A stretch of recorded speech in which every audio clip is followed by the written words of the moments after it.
we communicate out of who we are. Our identity, it's communicating something. But who we are is largely impacted and influenced by the people we spend time around.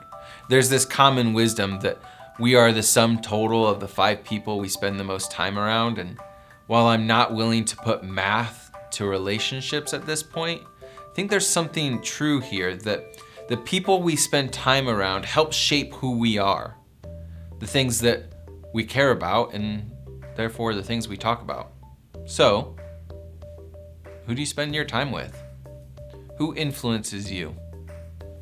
If we think back about our understanding of perception and reality, we understand that the things that we focus on shape our understanding of reality, but there's something else that's shaping our understanding of reality, and that's the people that we're listening to. Maybe it's a parent, maybe it's someone you follow on Twitter or Instagram, maybe it's a reality TV star. Who are you listening to? About your identity, about what matters, about the world around you. You see, the relationships that we form are not insignificant. They have the ability to build us up, tear us down, build up the world around us, tear down the world around us. My hope for each and every one of you is that the people you develop friendships with, a romantic relationship, the family that you develop, whether it's biological, biolegal, or just the one that helps you get through the day. I hope that those relationships are building you up. But I also hope that they're building up the community that you are in. You see, when we are in relationship with other people, some amazing things can happen. It isn't always easy to be in relationship with other people. In fact, we have this theory in communication called relational dialectics theory to help us understand some of the challenges that we face in a relationship. You see, a relationship is where you have people who are interdependent, people who rely on each other in order to accomplish their goals. And that goal might be building a student center, or it might be feeling loved and accepted. It might be building a community or starting a family or just having someone to connect with. So it doesn't have to be a task-related goal. But oftentimes what we find in this interdependency, that there's this tension where sometimes I don't even know what I want. I want different things at different times. And the person I'm in a relationship with has the exact same tensions that they're navigating.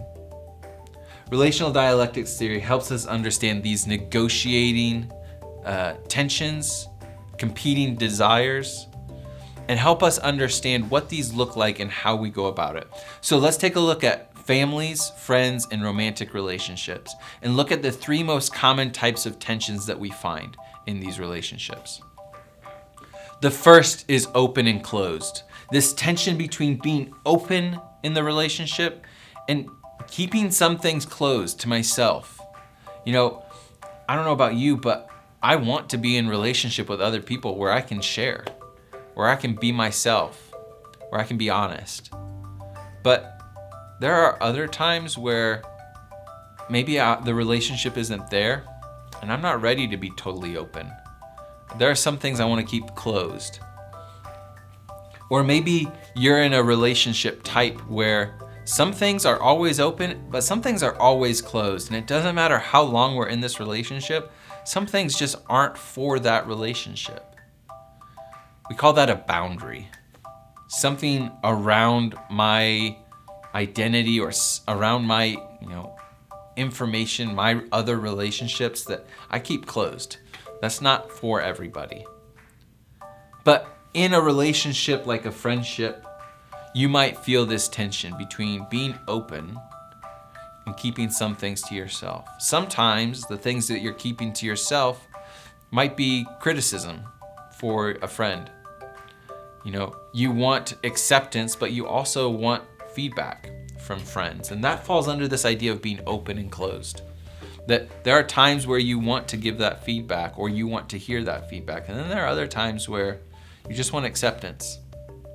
You really don't want judgment or criticism for that thing. That would fit under being open and being closed. Sometimes we oscillate, we go back and forth, and other times, certain relationships, we sort of stake our ground in one of these areas, either open or closed. That can happen for all of these. The second is novelty and stability. We want new things in our relationships.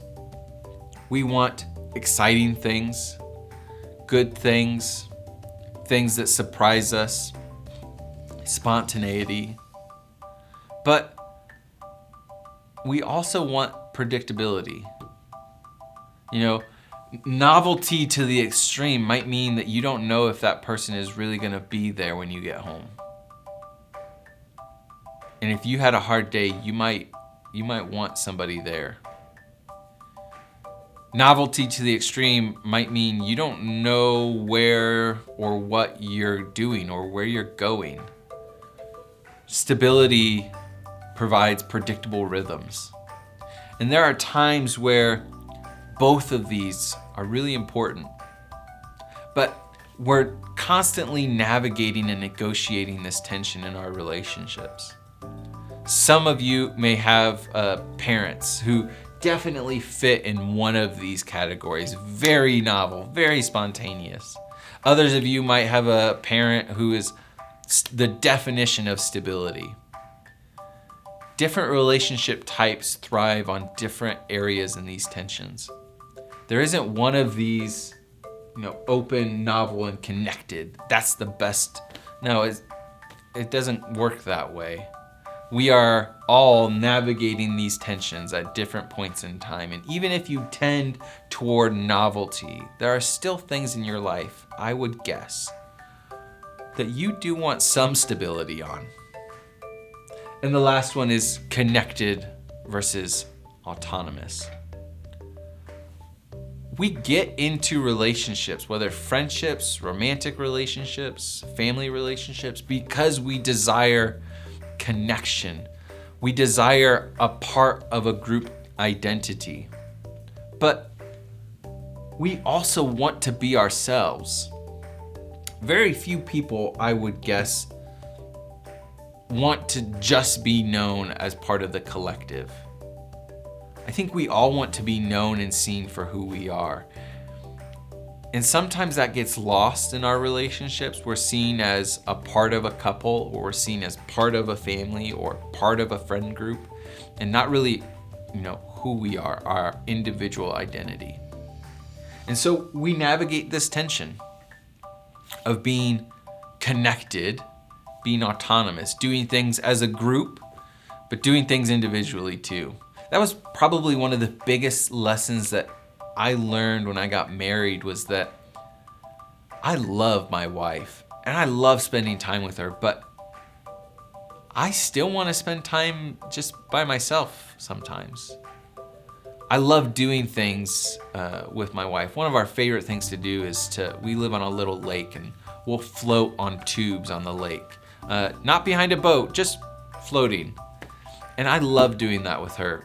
But sometimes I want to go inside and watch baseball instead. And that's okay. That's a part of that tension of being connected versus being autonomous. We're going to navigate these tensions, all three of them, all the time in our relationships. The thing that you got to ask yourself is, who is directing your energy? Who are you listening to when it comes to even something like deciding which of these tensions you're going to land on in any given moment? Who are you listening to? There are some people, gang, who are worth listening to, and there are other people that I don't think are worth your time. They're gonna suck the energy out of your life. They're toxic, they're manipulative, they're unhappy, and they wanna pull you down with them. Don't give those people the right to take away your joy in your relationships. Listen to people who are going to build you up, push you to be who you can be, and when you need a moment to be flawed and accepted, listen to those people who will love you and accept you. Because constantly, every moment being pushed to reach that next goal of being better or faster or stronger is exhausting. And while it's important to be around people who help you be your best, help your community be its best, don't forget, on the seventh day, God rested. It's important to listen to people who are going to help you be who the best you can be while understanding who you are at that moment in time. So, who are you listening to?